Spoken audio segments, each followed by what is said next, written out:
વિદ્યાર્થી મિત્રો, ભારત સ્થાન ભૂસ્તરીય રચના અને ભૂપૃષ્ઠ 2 પાઠ 14 ધોરણ 9 સ્વાધ્યાય પ્રશ્ન 1 નીચે આપેલા પ્રશ્નોના ટૂંકમાં ઉત્તર લખો. 1. હિમાલય પર્વત શ્રેણીમાં કયા કયા ઘાટ આવેલા છે? હિમાલય પર્વત શ્રેણીમાં સિસ્કિલા, જેલાપલા, નાથુલા વગેરે ઘાટ આવેલા છે. 2. રેગોલિથ એટલે શું? તો જવાબ, ભૂમિ આવરણમાં ખડકો, નાના મોટા ટુકડા, કાંકરા, માટી, રજ વગેરે હોય છે, જેને રેગોલિથ કહેવામાં આવે છે. રેગોલિથમાં શરૂઆતમાં ફક્ત જૈવિક દ્રવ્યો હોય છે. 3. ખડકોના મુખ્ય કેટલા અને કયા કયા પ્રકારો પડે છે? તો જવાબ, ખડકોના મુખ્ય 3 પ્રકારો પડે છે: આગ્નેય ખડક, પ્રસ્તર ખડકો અને રૂપાંતરિત ખડકો. હવે 4. જમીન નિર્માણની પ્રક્રિયા સમજાવો. તો જવાબ, તાપમાનના મોટા ફેરફારો, વરસાદ, હિમ, હવા, વનસ્પતિ, જીવજંતુઓ વગેરે પરિબળોની અસરથી ખડકોનું ખવાણ થાય છે.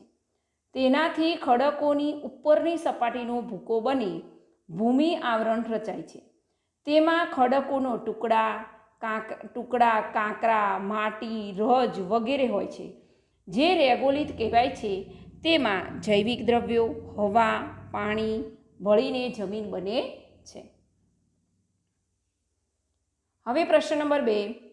નીચેના શબ્દોની સંકલ્પના સમજાવો. તો 1. નિક્ષેપણ, તો કે નદી, હિમનદી, પવન, દરિયાના મોજા જેવા ઘસારાના પરિબળો દ્વારા થતો કાંપ માટીનો પથરાટ નિક્ષેપણ કહેવાય છે. પૂરના મેદાનો, નદી વચ્ચેના ટાપુઓ, નદીના મુક્તકણ પ્રદેશો, ડેલ્ટા વગેરે ઘણા ભૂમિ સ્વરૂપો નિક્ષેપણથી રચાય છે. હવે બાંગર, તરાઈની દક્ષિણે નદીઓના જૂના કાંપનો થર બાંગર કહેવાય છે. કાંપના નિરંતર થતા જમાવને કારણે તે નવા પૂરના મેદાનોથી થોડી ઊંચાઈએ આવેલા પગથિયા સમાન દેખાય છે. હવે 3. ખનિજ, નિશ્ચિત અણુરચના, અમુક ચોક્કસ રાસાયણિક બંધારણ અને સમાન ગુણધર્મ ધરાવતા ઘન, પ્રવાહી કે વાયુ પદાર્થોને ખનિજ કહે છે. હવે 4. ખડક, તો કે પૃથ્વીના પોપડામાં કે ભૂકવચમાં આવેલા બધા જ ઘન પદાર્થને ભૂસ્તરશાસ્ત્રીની ભાષામાં ખડક કહે છે.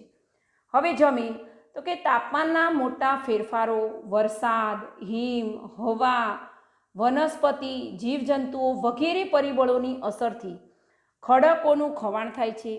તેનાથી ખડકોની ઉપરની સપાટીનો ભૂકો બની ભૂમિ આવરણ રચાય છે. તેમાં ખડકોના ટુકડા, કાંકરા, માટી, રજ વગેરે હોય છે, જે રેગોલિથ કહેવાય છે. જેમાં જૈવિક દ્રવ્યો, હવા અને પાણી ભળીને જમીન બને છે. હવે પ્રશ્ન નંબર 3 છે. નીચે આપેલા પ્રશ્નોના ઉત્તર મુદ્દાસર આપો. તો 1. ભારતના દ્વીપ સમૂહો, તો કે ભારતમાં 2 દ્વીપ સમૂહો ધરાવે છે: લક્ષદ્વીપ ટાપુઓ અને અંદમાન તથા નિકોબારના ટાપુઓ. આ બંને દ્વીપ સમૂહોની ઉત્પત્તિ જુદા જુદા પ્રકારે થઈ છે.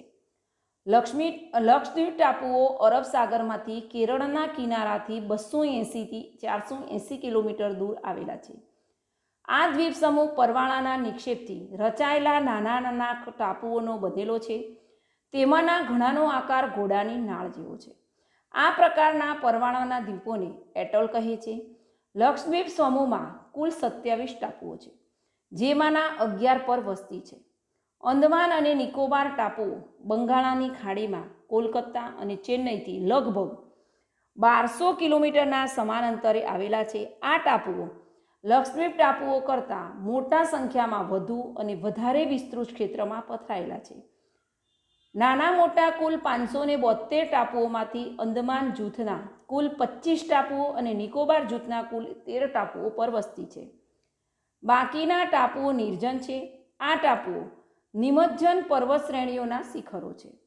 એ પૈકી કેટલાક જ્વાળામુખી ક્રિયા દ્વારા બનેલા છે. આમાંના કેટલાક દ્વીપોની લંબાઈ 60 થી 100 કિલોમીટર જેટલી છે. નિકોબાર દ્વીપ સમૂહ લગભગ 350 કિલોમીટરના અંતરમાં ફેલાયેલો છે. અંદમાન નિકોબાર દ્વીપ સમૂહ દેશની વ્યૂહાત્મક સુરક્ષાની દ્રષ્ટિએ ઘણા મહત્વપૂર્ણ છે. હવે 2, ભારતની જમીનના પ્રકારો જણાવી વિસ્તૃત માહિતી આપો. તો ભારતની જમીનોને 6 પ્રકારમાં વહેંચવામાં આવે છે. 1, કાંપણી જમીન, કાળી કે રેગુર જમીન, રાતી જમીન કે પડખાવ કે લેટેરાઇટ જમીન, પર્વતીય જમીન અને રણ પ્રકારની જમીન. પહેલી જમીન જોઈશું કાંપણી જમીન.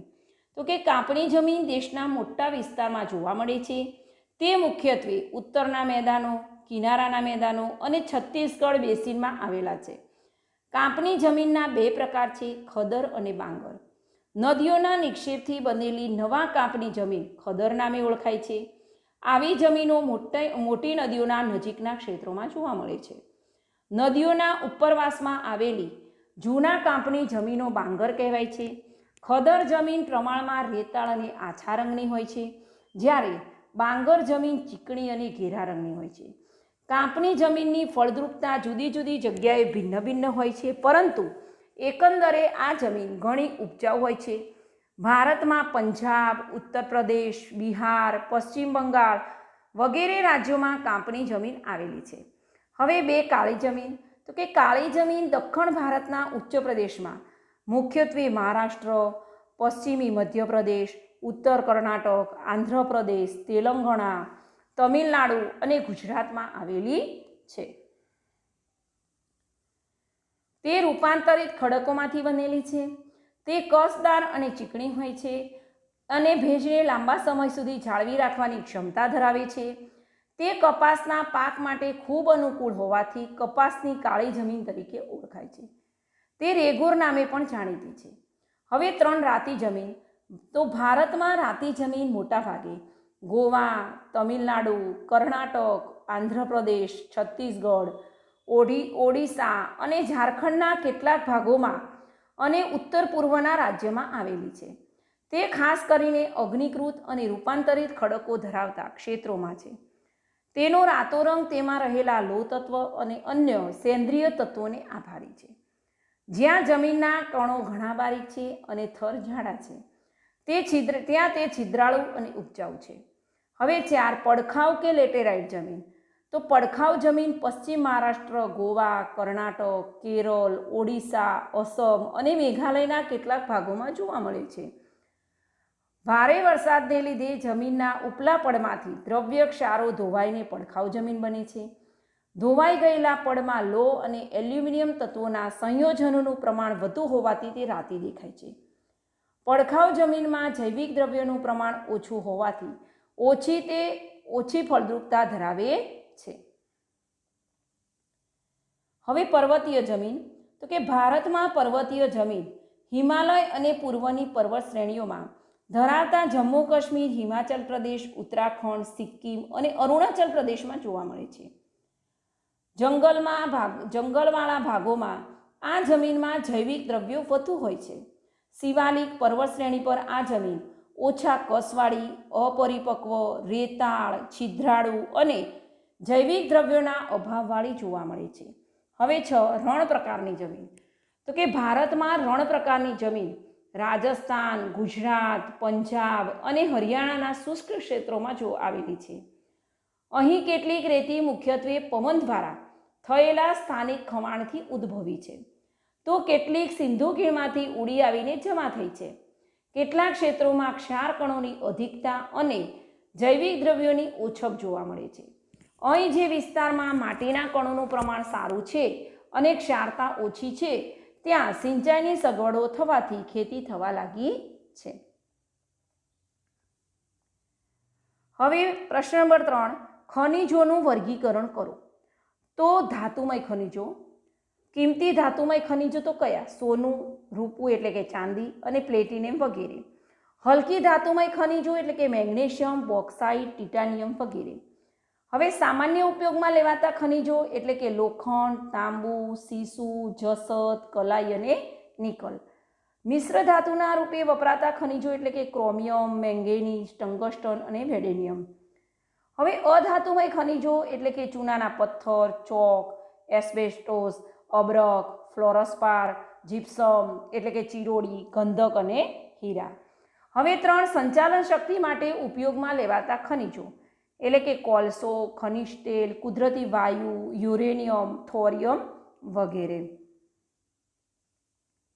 હવે પ્રશ્ન નંબર 4, નીચે આપેલા પ્રશ્નોમાં યોગ્ય વિકલ્પ પસંદ કરી જવાબ પૂર્ણ કરો. 1. પતકાઈ ટેકરીઓ તો અરુણાચલ પ્રદેશમાં છે, તો લુસાઈની ટેકરીઓ નાગાલેન્ડ, મણિપુર, મિઝોરમ કે મેઘાલય, તો મિઝોરમ. હવે 2, નીચેનામાંથી કયું વિધાન ખોટું છે તે શોધો. તો કશિશ એટલે કે સોનું, ચાંદી, પ્લેટિનમ કિંમતી ધાતુમય ખનિજો છે. હવે કિડની એટલે કે બોક્સાઇટ, ટિટાનિયમ અને મેગ્નેશિયમ વગેરે હલકી ધાતુમય ખનિજો છે. ધ્રુવી એટલે કે ટંગસ્ટન, મેંગેનીઝ અને ક્રોમિયમ વગેરે અધાતુમય ખનિજો છે. હવે નિધિ એટલે કે સીસુ, તાંબુ અને લોખંડ વગેરે સામાન્ય ઉપયોગમાં લેવાતા ખનિજો છે. હવે આમાંથી ખોટું કયું છે? તો કે સી, ધ્રુવી એટલે કે ટંગસ્ટન, મેંગેનીઝ અને ક્રોમિયમ વગેરે અધાતુમય ખનિજો છે. હવે સાચા જોડકા જોડો, એટલે આપણે જે જવાબ છે સાચો એ આપણે અહીંયા ટીક કરવાનો છે. પ્રસ્તર ખડક તો કે ચૂનાનો ખડક એટલે બી, રૂપાંતરિત ખડક એટલે કે આરસપાણ એટલે કે સી, અને 3 આગ્નેય ખડક એટલે કે એ એટલે ગ્રેનાઇટ. તો એવું જોડકું ક્યાં ફિટ બેસે છે? તો કે એમાં. 1 એટલે બી, 2 એટલે સી અને 3 એટલે એ, એટલે એ આવશે. ચલો હવે ચોથું, નીચેનામાંથી કયું વિધાન સાચું છે? તો કે પશ્ચિમ ઘાટ ઉત્તર પ્રદેશમાં વધુ ઊંચાઈ ધરાવે છે, કર્ણાટકમાં પશ્ચિમ ઘાટને નીલગિરી કહે છે, પશ્ચિમ ઘાટ અરબ સાગરની કિનારે અવિચ્છિન્ન રૂપે ઉત્તર દક્ષિણ વ્યાપ્ત છે, અને કેરળ અને તમિલનાડુની સીમા પર પશ્ચિમ ઘાટને સહ્યાદ્રી કહે છે. તો આમાંથી સાચું શું? તો કે પશ્ચિમ ઘાટ અરબ સાગરને કિનારે અવિચ્છિન્ન રૂપે ઉત્તર દક્ષિણ વ્યાપ્ત છે. હવે 5 નંબર, અરવલ્લી અને વિંધ્યાચલ વચ્ચે કયો ઉચ્ચ પ્રદેશ આવેલો છે? તો છોટાનાગપુરનો, માળવાનો, દખ્ખણનો કે શિલોંગનો? તો કે માળવાનો. હવે ટૂંકા પ્રશ્નો, સંકલ્પનાઓ, મોટા પ્રશ્નો અને વિકલ્પો જોયા. હવે આ સ્વાધ્યાયના પ્રશ્નોને સાંભળવા અને પછી પાકા કરવાના પ્રયત્ન કરવા.